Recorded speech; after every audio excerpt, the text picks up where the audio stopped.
Assalamualaikum warahmatullahi wabarakatuh. Apa kabar sahabat YouTube? Jumpa lagi dengan saya Muhammad Usama. Salam kenal bagi teman-teman yang mungkin baru pertama kali melihat saya. Saya ucapkan selamat datang di channel Usama Santer. Dukung channel ini dengan cara subscribe, like video-videonya, kemudian jangan lupa tuangkan komentar Anda pada video-video yang Anda tonton di channel ini yang sifatnya tentunya membangun ya. Oke, terima kasih. Baik, teman-teman, di sini langsung saja ya. Jadi, di sini pada kesempatan kali ini saya akan sedikit sharing-sharing ya, sharing-sharing membahas mengenai cara penyusunan program tahunan dan program semester ya. Sebenarnya konten ini tuh dibuat tujuannya guna menyelesaikan tugas ujian akhir semester ya pada mata kuliah perencanaan pembelajaran biologi yang diampu oleh Ibu Dian Noviar ya. Tapi di samping itu pastinya nanti konten yang seperti ini mungkin bisa juga bermanfaat bagi teman-teman sahabat YouTube ya yang mungkin membutuhkan sebuah ilmu ya mengenai tentang penyusunan program tahunan dan program semester. Oke, seperti itu. Baik, yuk kita langsung saja biar tidak lama-lama. Kita akan membahas mengenai prota dan prosem ya. Jadi prota itu adalah program tahunan dan prosem itu adalah program semester ya. Kira-kira program tahunan dan program semester itu bagaimana sih cara menyusunnya ya? Oke. Nah, di sini sebelum kita melangkah kepada cara menyusunnya, hendaknya sekilas kita kenali dulu ya. Kira-kira program tahunan itu apa ya?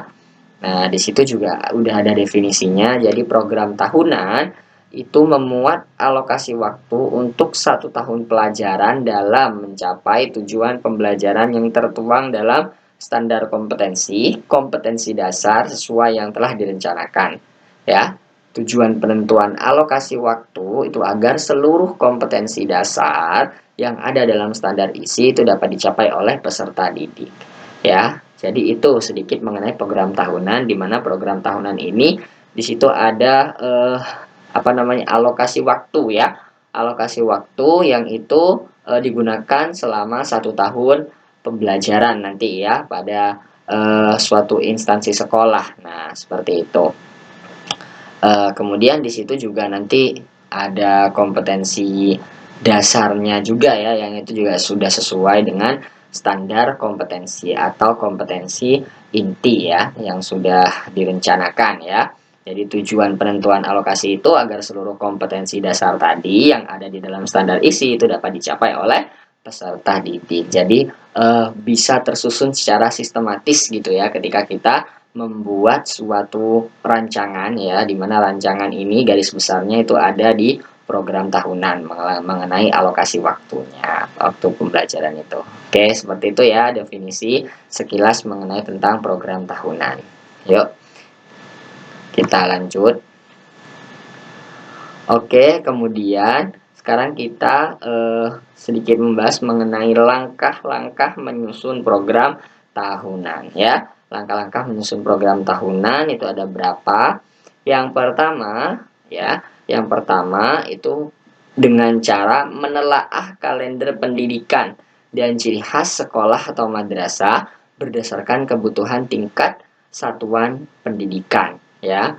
Nah, jadi itu nanti kita akan menelaah kalender pendidikan karena nanti program tahunan yang dibuat itu kan seperti tadi yang disebut ya, mencakup waktu, alokasi waktu di mana nanti waktunya juga harus sesuai dengan kalender pendidikan karena nanti takutnya ketika tidak sesuai maka nanti kalender pendidikan itu waktunya libur, misalnya libur secara nasional tapi sekolah tidak libur. Nah, itu kan terjadi miss ya. Makanya dibutuhkan tadi mengenai kalender pendidikan di mana kita harus menelaahnya ya. Kemudian yang kedua nanti ada menandai hari-hari libur permulaan tahun pelajaran, minggu efektif, minggu efektif belajar, waktu pembelajaran efektif per minggu. Jadi nanti kita tandai ya di ketika kita udah menelaah kalender pendidikan, di kalender pendidikan kita tandai kira-kira hari liburnya itu nanti hari apa saja gitu kan, bulan apa, minggu berapa gitu. Kemudian nanti permulaan tahun pelajaran juga, misal tahun ajaran baru 2020-2021 itu dimulai pada tanggal berapa, itu juga kita perlu jadikan catatan. Kemudian minggu efektif, setelah itu minggu efektif belajar ya, kemudian waktu pembelajaran efektif per minggu itu juga nanti yang akan menjadi catatan kita dalam penyusunan program tahunan. Oke, kemudian langkah yang ketiga yaitu menghitung jumlah minggu efektif setiap bulan dan semester dalam 1 tahun dan memasukkan dalam format matrik yang tersedia. Jadi nanti sudah ada matriknya tersendiri ya. Jadi kita hitung jumlah minggu efektif setiap bulan ya dan semester dalam 1 tahun itu, kemudian kita masukkan ke dalam matrik tadi ya yang sudah disediakan. Nanti saya akan kasih contohnya di paling akhir ya. Habis ini insya Allah saya akan tampilkan dulu contohnya ya sebelum kita melangkah ke program semester, program tahunan itu seperti apa.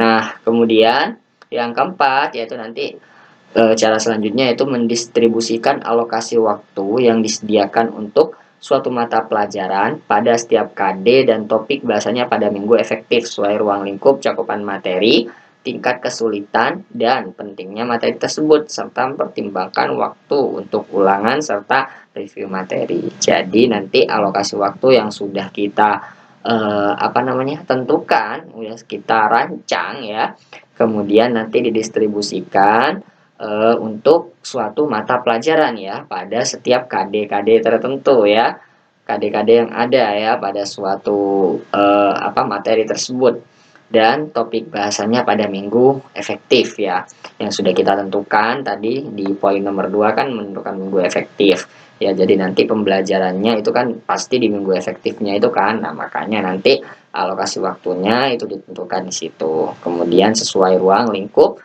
cakupan materi, tingkat kesulitan, dan pentingnya materi tersebut ya. Oke, jadi seperti itu langkah-langkah menyusun program tahunan. Yuk, sekarang kita akan melihat contoh program tahunan yang sudah saya susun. Ini maaf gambarnya saya kayaknya lagi delay ya, karena memang ada kendala sinyal. Oke, jadi ini contoh dari program tahunan atau prota gitu ya. Nah, di sini saya udah menyusun program tahunan ya. Contoh program tahunan. Nah, jadi nanti identitasnya jangan lupa di sini ya, di program tahunan nanti ada mata pelajarannya biologi dalam hal ini karena saya kuliah di jurusan pendidikan biologi, jadi di sini mengambil mata pelajaran yang biologi untuk dijadikan sebagai contoh program tahunan. Kemudian kelasnya saya ambil kelas 10, tahun ajaran 2020-2021, sekolah saya ambil contoh sekolah saya dulu ya waktu SMA. Oke, nah jadi tadi ya perintah yang pertama kita telaah dulu kalender pendidikan. Nah, di sini saya sudah ada contoh kalender pendidikan 2020-2021 ya. Maka ini bisa kita jadikan acuan. Ini adalah kalender pendidikan madrasah ya, tahun pelajaran 2020-2021. Nah, bisa kita jadikan acuan untuk menentukan ya, kira-kira nanti apa saja yang berkaitan dengan penyusunan program tahunan tadi ya, seperti layaknya minggu efektif tadi ya, minggu yang tidak efektif, kemudian hari libur juga ya yang tadi dipaparkan. Oke, itu ya. Kemudian nah, ini menelaah kalender pendidikan kan dan ciri khas sekolah atau madrasah berdasarkan kebutuhan tingkat satuan pendidikan. Kemudian yang kedua tadi menandai hari-hari libur permulaan tahun pelajaran, minggu efektif belajar ya. Oke, jadi selanjutnya kita tandai ya. Jadi kita telaah tadi sesuai dengan kalender pendidikan ya. Kemudian kita tandai hari liburnya itu hari apa saja gitu kan. Pada bulan berapa saja, pada tanggal berapa saja gitu hari liburnya. Kemudian juga minggu efektifnya ya. Nah, ini contohnya dari jumlah minggu efektif dalam satu tahun ya. Ini ada Juli itu ada 5 minggu efektif, ada 5 minggu, kemudian jumlah minggu yang tidak efektif tuh ada 3 dan jumlah minggu efektif tuh ada 2. Ya, coba kita cek ya di Juli. Nah, ini di Juli ya.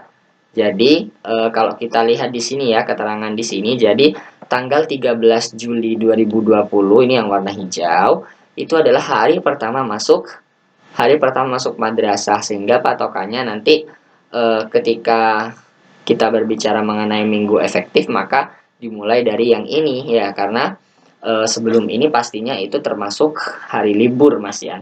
Ya, jadi di Juli itu ada 5 minggu ya. Ada 1, 2, 3, 4 dan 5 ya. Akan tetapi yang dikatakan minggu efektif itu yang mana ya? Jadi tadi di sini sudah dijelaskan jumlah minggu yang tidak efektif itu ada 3, yang efektif itu ada 2. Yang efektif itu ada 2. Nah, kira-kira mana yang efektif? Nah, oke. Jadi yang efektif jumlah minggu yang efektif itu hanyalah ini ya, minggu ke berapa ini? Keempat dan juga minggu ke ini ya, minggu ke-4 dan minggu ke-5. Kenapa kok ini tidak masuk? Padahal ini nggak ada yang tanggal merah ya, nggak ada yang libur ya tadi ya, karena tanggal 13 ini awal masuk ya. Sehingga sebelumnya itu pasti ini adalah hari libur. Dan kenapa kok ini tidak dikatakan minggu ketiga ini tidak dikatakan minggu yang efektif ya? Nah, di situ udah ada catatannya sebenarnya. Jadi kita juga catat di bawah ya. Nah, itu kira-kira minggu tidak efektif ini, minggu yang tidak efektif dalam satu tahun. Salah satunya ada di minggu ketiga bulan Juli ya, dimana di situ biasanya sekolah itu mengadakan MPLS atau masa apa namanya, like-nya MOS itu ya, masa orientasi sekolah atau masa pengenalan lingkungan sekolah ya kalau MPLS sekarang itu. Nah, seperti itu ya. Jadi makanya minggu ketiga ini tidak dimasukkan ke dalam minggu efektif. Maka minggu efektif adalah minggu yang keempat dan kelima. Nanti itu dicatat di sini, ya. Nah, catat di sini. Jumlah minggu 5, jumlah minggu tidak efektif 3 dan jumlah minggu yang efektif itu adalah 2 ya. Kemudian begitupun seterusnya nanti sampai ke bulan Juni ya, sampai ke bulan Juni nanti juga di apa namanya, ditentukan jumlah minggunya, jumlah minggu tidak efektif dan efektifnya, dan kita total juga ya hasilnya berapa, sehingga nanti untuk apa namanya, untuk mengetahui jumlah jam efektif ya untuk melaksanakan suatu pembelajaran ya di sekolah. Nah, maka nanti minggu efektif ini dikali jam pelajaran. Ya, di mana jam pelajaran biologi biasanya itu apa namanya?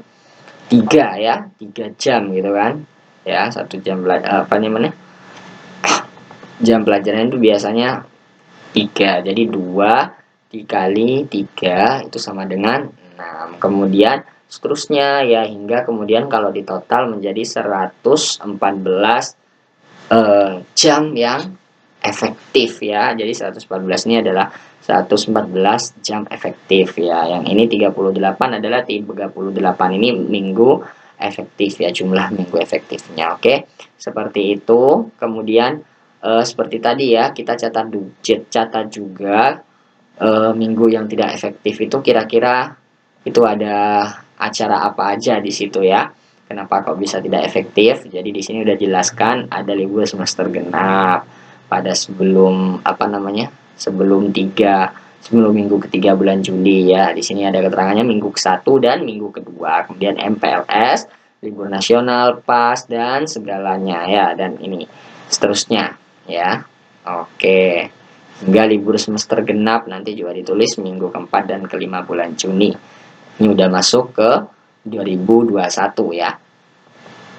Oke, seperti itu. Nah, baru langkah ketiga setelah kita menandai hari libur, maka langkah ketiga nanti kita menghitung jumlah minggu efektif setiap bulan. Ya, menghitung jumlah minggu efektif setiap bulan dan semester dalam satu tahun dan memasukkan dalam format matrik yang tersedia. Ya, seperti tadi ya. Jadi kita udah menghitung, kemudian dimasukkan kepada formatnya tadi. Ya, kemudian yang keempat adalah mendistribusikan alokasi waktu yang disediakan untuk suatu mata pelajaran ya pada setiap KD dan topik bahasanya pada minggu efektif sesuai ruang, lingkup, cakupan materi, tingkat kesulitan, dan pentingnya materi tersebut. Nah, jadi selanjutnya, nah kita catat dulu ya sebelum kita tentukan alokasi waktunya gitu. Kita catat dulu di sini kompetensi inti ya, kompetensi inti, dan nanti baru kita buat tabel seperti ini yang mencakup nomor, kemudian semesternya ya, di sini semester ganjil, di bawah sana semester genap, kemudian kompetensi dasarnya. Nah, kita taruh di sini ya. Kompetensi dasar dan alokasi waktu ya atau jam pelajaran nanti yang kira-kira dibutuhkan untuk melaksanakan pembelajaran ya, sesuai dengan kompetensi dasarnya itu. Nah, itu ya. Ini seperti contoh yang ini kan. Nah, seperti contoh ini. Jadi kalau bab pertama itu kan biasanya kalau kelas 10 itu masih ruang lingkup biologi ya, termasuk keselamatan kerja. Jadi di situ memerinci prosedur keselamatan kerja dan biosafety. Terus menerapkan prosedur keselamatan kerja di laboratorium. Ini kan satu ya. Ini satu kesatuan yang ketika kita melaksanakan ini, biasanya kita juga melaksanakan ini. Nah, makanya ini dijadikan dua kompetensi dasarnya dijadikan dalam satu kali pertemuan ya, satu kali pertemuan atau satu kali jam pelajaran ini. Nah, jadi ya selanjutnya tuh ya, seterusnya seperti itu nanti. Nah, ini ya jawabannya seperti itu. Jadi nanti tidak hanya tidak hanya kita mencantumkan kompetensi dasar dan juga alokasi waktunya, akan tapi juga di sini seperti kegiatan yang seperti ulangan harian itu juga kita catat ya di situ. Kira-kira nanti ulangan harian itu juga meluangkan waktu kan ya, dimana di situ juga masuk ke dalam proses pembelajaran. Nah, ini ya keterangannya di sini. Jadi selama semester ganjil ini ada 17 minggu ya. 17 minggu efektif yang digunakan. Kemudian di semester genap itu ada 21 minggu efektif yang digunakan. Sehingga ketika kita total keseluruhan maka sesuai dengan yang di atas ya. Jadi ada 38 minggu efektif ya yang digunakan untuk pembelajaran ya, dan 114 jam pelajaran ya. Tuh. Oke. Itu mengenai program tahunan ya. Jadi perlu diingat kembali, jadi untuk membuat program tahunan awalnya kita harus menelaah dulu kalender akademik, hingga setelah itu kita tentukan ya, kita tentukan minggu efektif dan juga minggu tidak efektifnya ya, dan hari-hari yang kira-kira di situ menjadi kendala untuk melaksanakan suatu pembelajaran, misal hari libur atau apa, terus hari baru pertama masuk itu juga, itu nanti juga dicatat ya, seperti itu, hingga kemudian nanti kita akan memasukkan kompetensi dasar disertai alokasi waktunya ya pada masing-masing kompetensi dasar tersebut. Oke, seperti itu mengenai program tahunan. Oke, kita lanjut dulu. Mana tombolnya? Mana tombolnya? Wish. Oh, di situ. Ini mau slideshow. Sulit banget ini. Tombolnya ketutupan wajahku malah. Kok nggak bisa? Nah, Oke, kita lanjut ya. Tadi kita udah membahas tentang program tahunan. Nah, sekarang kita akan membahas mengenai program semester atau prosem ya. Prota, prosem, program tahunan dan program semester. Nah, berbeda dengan program tahunan ya, kira-kira bedanya apa? Oh, ya jelas sudah beda ya. Kalau tahunan ya kita menentukan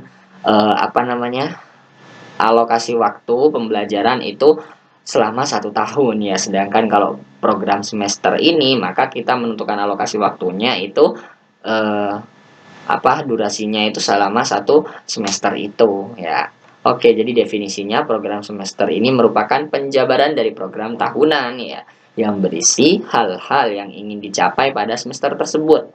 Program semester itu adalah rumusan kegiatan belajar mengajar untuk 1 semester yang kegiatannya dibuat berdasarkan pertimbangan alokasi waktu yang tersedia, jumlah pokok bahasan yang ada dalam semester tersebut, dan frekuensi ujian yang disesuaikan dengan kalender pendidikan ya.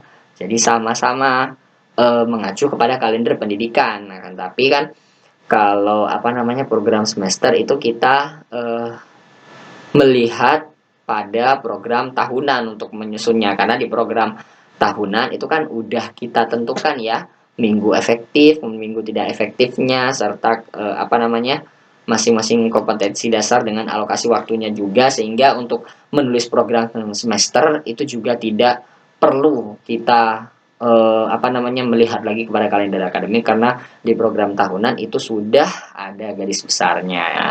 Makanya program tahunan sama program semester itu saling berhubungan ya, sehingga nanti keduanya ini juga akan berhubungan kepada penyusunan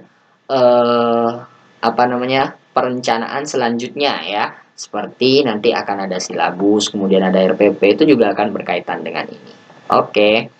Itu sedikit mengenai program semester. Kemudian cara menyusun program semester ini ya.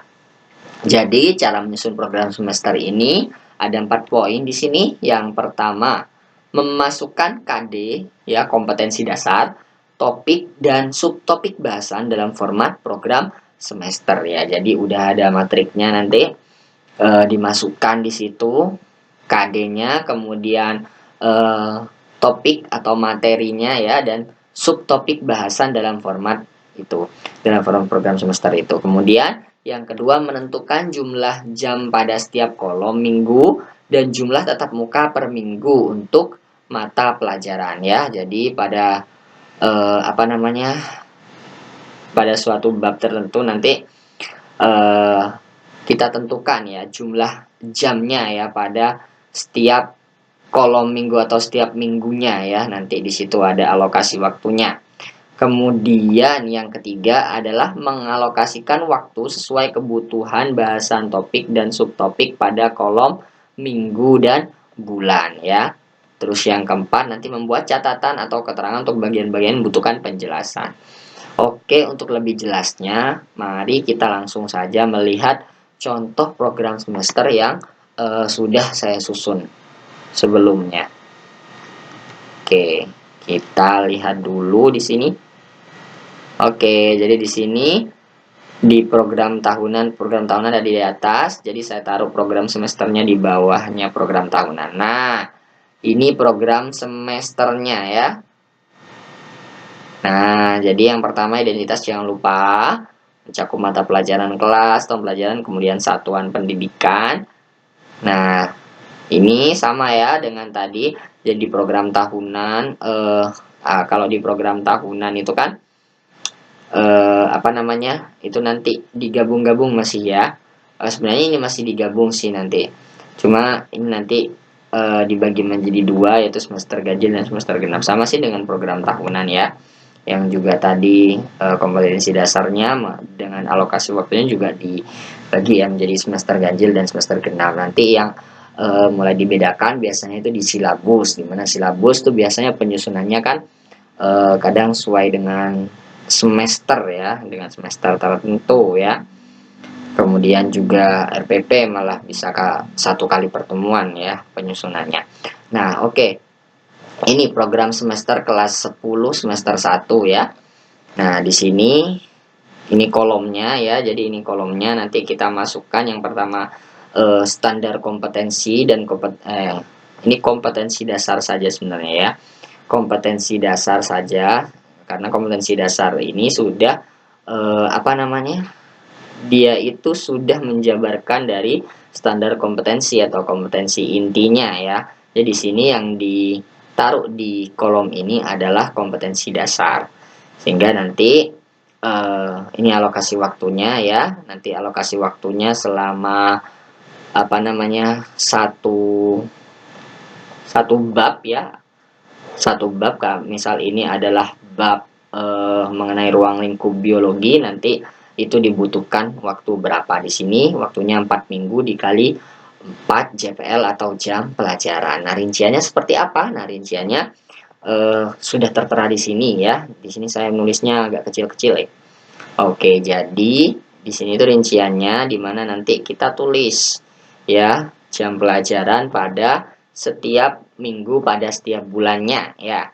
Dimana di sini di bulan Juli tadi masih kita ingat ya di program tahunan di mana bulan Juli itu minggu efektifnya pada minggu keempat. Jadi kita mulai minggu keempat ya. Tuliskan jam pelajarannya di sini. Jadi pertemuannya nanti di sini ya.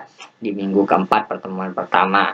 Kemudian nanti minggu keduanya ya di minggu kelima bulan Juli ya.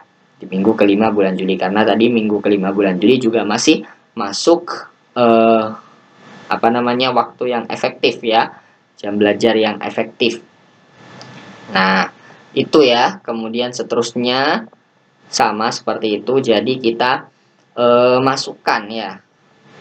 Nah, seperti kata tadi kita mengalokasikan waktu ya sesuai dengan kebutuhan bahasan topik dan subtopik pada kolom minggu dan bulan ya. Jadi kita masukkan di situ dengan mengacu kepada program tahunan yang sudah disusun ya. Di situ minggu efektifnya yang mana, maka kita apa namanya melaksanakan pembelajaran pada waktu itu ya, bukan di saat minggu yang tidak efektif ya. Tuh, kemudian seterusnya sama ya. Nah, ini sampai, nah tadi kalau di atas itu semester ganjil, di sini juga semester genap ya. Jadi semester genapnya kita kan sama ya, masih mengacu kepada kalender akademik ya, dan juga di program tahunan sudah ditulis di mana semester genap itu dimulai pada bulan Januari ya. Oke, ini kan hari pertama masuk madrasah. Nah, ini semester ganjil masih ini pas. Kemudian Desember itu pembagian raport, hingga nanti pada bulan Januari ini maka itu sudah mulai masuk lagi ya. Ini pada bulan Januari tepatnya tanggal 4 itu sudah kembali masuk seperti sedia kala. Maka nanti pembelajaran bisa dimulai ketika ini ya. Makanya sebelum-sebelumnya ini pada bulan Desember itu masuk kepada minggu yang tidak efektif karena pada saat itu masih libur sekolah. Oke, kemudian jadi seperti itu ya. Sampai bulan Juni, sampai pada akhir semester ya penyusunannya. Nah, jadi seperti itu ya struktur penyusunan dari program semester ya. Dimana tadi pada intinya program semester ini mengacu kepada program tahunan yang sudah disusun. Kan di situ sudah dituliskan minggu efektif, minggu tidak efektif, yang itu menjadi acuan kita untuk menentukan ya pembelajaran itu pada minggu keberapa ya, pada bulan apa ya, sehingga nanti pembelajaran akan tersistematis ya, akan berjalan dengan lancar ya. Karena sudah ada perkiraannya ya, dimana pada hari ini memang pada bulan ini minggu keberapa gitu, itu memang adalah minggu yang tidak berbentrokan dengan hari libur nasional atau hari libur yang lainnya, sehingga melaksanakan pembelajaran itu bisa bisa pada waktu itu. Nah, seperti itu ya.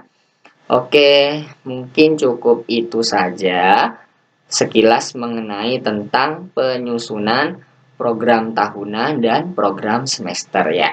Mungkin teman-teman juga bisa kalau ingin tahu lebih jauh mengenai penyusunan program tahun dan program semester, mungkin bisa dicari di referensi yang lain ya, kan di sini cuma hanya terbatas saja ya.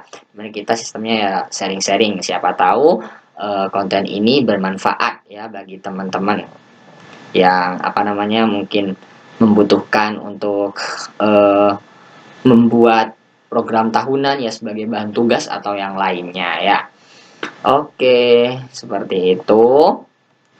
Terima kasih atas perhatiannya sudah meluangkan waktunya untuk menonton video ini. Jangan lupa dukung channel ini dengan cara like videonya, kemudian subscribe channelnya dan juga komentar ya, dan juga komentar pada kolom komentar di bawah. Akan tapi komentarnya yang bersifat membangun ya. Oke, agar saya sendiri mungkin bisa mempunyai motivasi juga untuk bisa membuat konten-konten video pembelajaran yang lain yang tentu insya Allah lebih bisa bermanfaat bagi orang lain dan juga diri saya sendiri. Oke, terima kasih. Seperti itu, tunggu video selanjutnya ya, karena video ini tidak terbatas hanya sampai program tahunan dan program semester sesuai dengan yang saya katakan tadi. Nanti akan ada penyusunan silabus dan juga RPP. Tunggu video selanjutnya dan jangan lupa ditonton ya. Oke, terima kasih partisipasinya. Assalamualaikum warahmatullahi wabarakatuh.